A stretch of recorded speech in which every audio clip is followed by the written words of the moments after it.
Purchasing a house for the first time can be a bit overwhelming. On one side, it's super exciting to finally own a home, but on the other side, you're balancing your finances and the various real estate professionals that are going to help you achieve that goal. Given all these moving pieces, it's important to understand where the blind spots are so you don't slip up along the way. But don't worry, I got your back, and I've compiled a list of the 5 most common mistakes I see first-time homebuyers make, and we're going to make sure you avoid those. So after almost 2 decades of being in the real estate industry, I've seen the same 5 common mistakes over and over again. But learning from these 5 mistakes will position you to make a better decision when it comes to buying your first home, and it'll also ensure that it's not a complete shit show. That being said, let's hop into mistake number 1, which is not being financially prepared. Buying your first home is more than just the purchase price and the down payment. You also need to budget for closing costs and be very clear on what the exact total of the mortgage payment is going to be. You have to account for things like taxes, homeowner's insurance, PMI if applicable, and HOA dues if it's a condo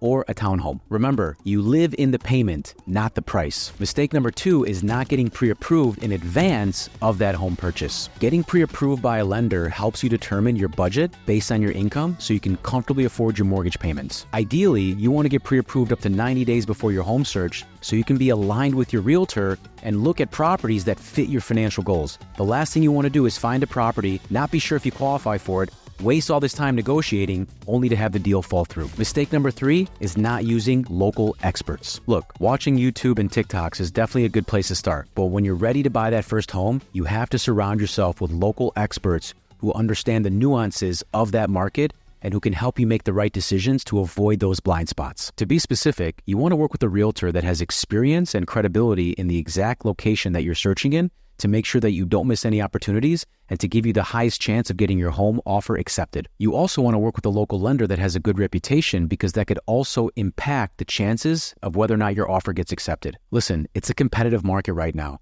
Having the right team supporting you is going to increase your chances if you have to compete against 3, 4, or 5 other buyers that are looking at the same exact property that you are. Mistake number 4 is making a decision based purely off your emotions. Let's replace emotion with education to make sure that you make the best decision. Listen, it's common for people to be persuaded by the headlines and trigger your emotions.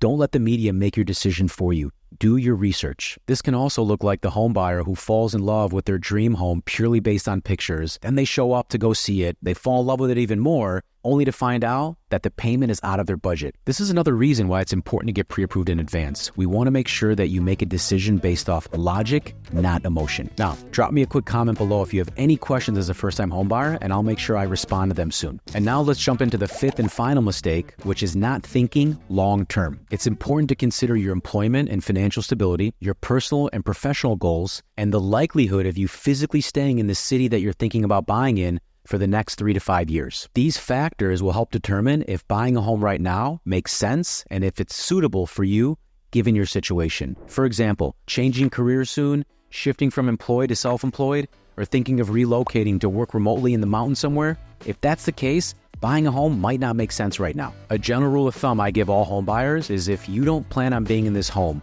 for at least the next 3 years, financially, it might not make sense. Remember, there's closing costs on the way in and there's closing costs on the way out.